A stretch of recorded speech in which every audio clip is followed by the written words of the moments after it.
Hey everybody, Jeff here from Outseta.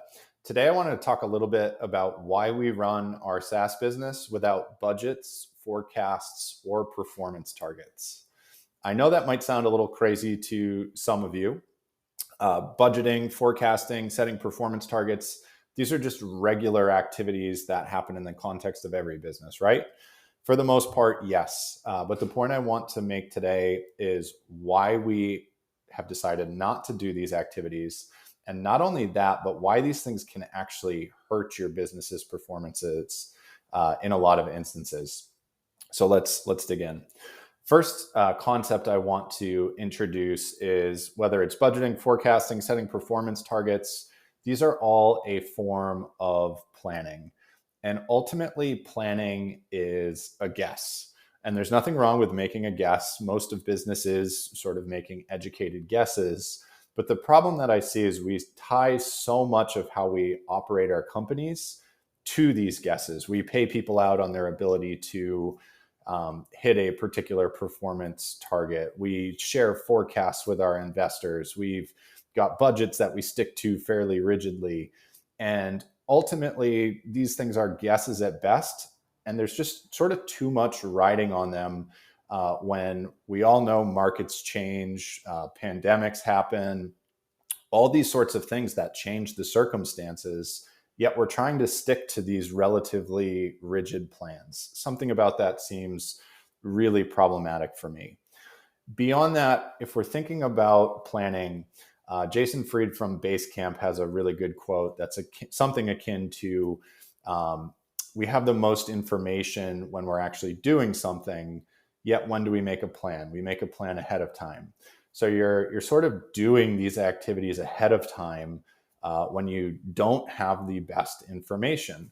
So really the primary sort of point, if you walk away from this video with a soundbite, if you will, is I think it's better to sense and respond rather than try to predict and control your business. And budgets, forecasts, and performance targets, point blank, are trying to predict and control your business rather than sense and respond. So to give you sort of an illustrative example, let's say you've got point A and point B, and someone needs to ride a bike from point A to point B.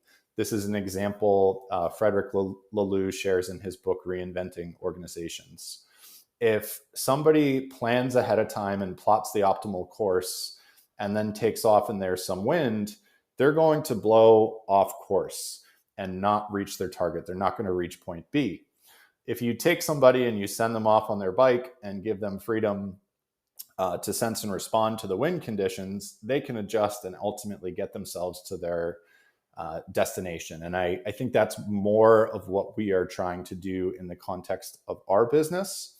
And the way that we think about it is rather than setting these sort of arbitrary targets, we always want to prioritize what's in the best long-term interest of the business. And we always give all of our employees all of the information about our business.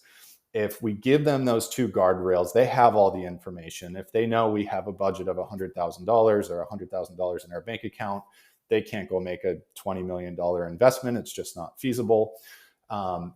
And I think ultimately, just saying whenever you're making a decision, act in the best long-term interest of the business is going to help you avoid a lot of short-sighted behaviors. So I'll give you one example there, and this is kind of specific to performance targets. But sales reps within the context of any business typically have some sort of quota, and you've probably seen it before. The end of the quarter rolls around, the rep is short of quota or the team is short of their overall target, and they spend the last few days of the quarter aggressively calling everybody in their CRM, offering discounts to customers, really trying to push those final sales over the finish line so they can hit their number or whatnot. But ultimately, that number is an arbitrary target. You have chosen to tie, a bonus or a quota to it, but it's an arbitrary number. And in putting that performance target in place, you're going to drive all sorts of bad behaviors. The reps are going to offer discounts. That's going to eat into the profitability of your business. The reps are going to, hound people that they think might potentially buy in the last few days of the quarter. They can really come off as abrasive or start those relationships off on a bad foot because they're sort of hounding the prospect. They might actually be successful and get someone to buy in the last few days of the quarter. But if the buyer wasn't really ready, they're going to churn at a higher rate. And then next thing you know, the end of the quarter comes around. They've really burned a bunch of bridges. They've burned themselves out. They've sort of exhausted every last opportunity in their pipeline before some of those deals or leads were probably ready to be worked. So these sort of performance targets are just short-sighted and can drive all sorts of bad behaviors. That one is very specific to sales, but I think the point here is made. I'm not saying you should do nothing when it comes to budgets, forecasts, or performance targets, but I definitely think these activities need to be recognized to be a guess at best.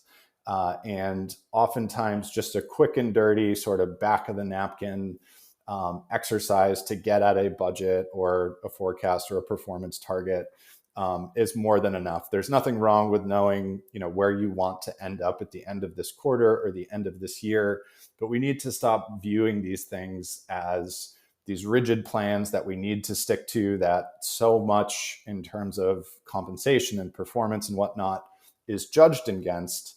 And we need to view them for what they are, guesses at best, and recognize that sensing and reacting to the needs of your business and the needs of your market is probably going to be much more beneficial than trying to predict and control all aspects of your business.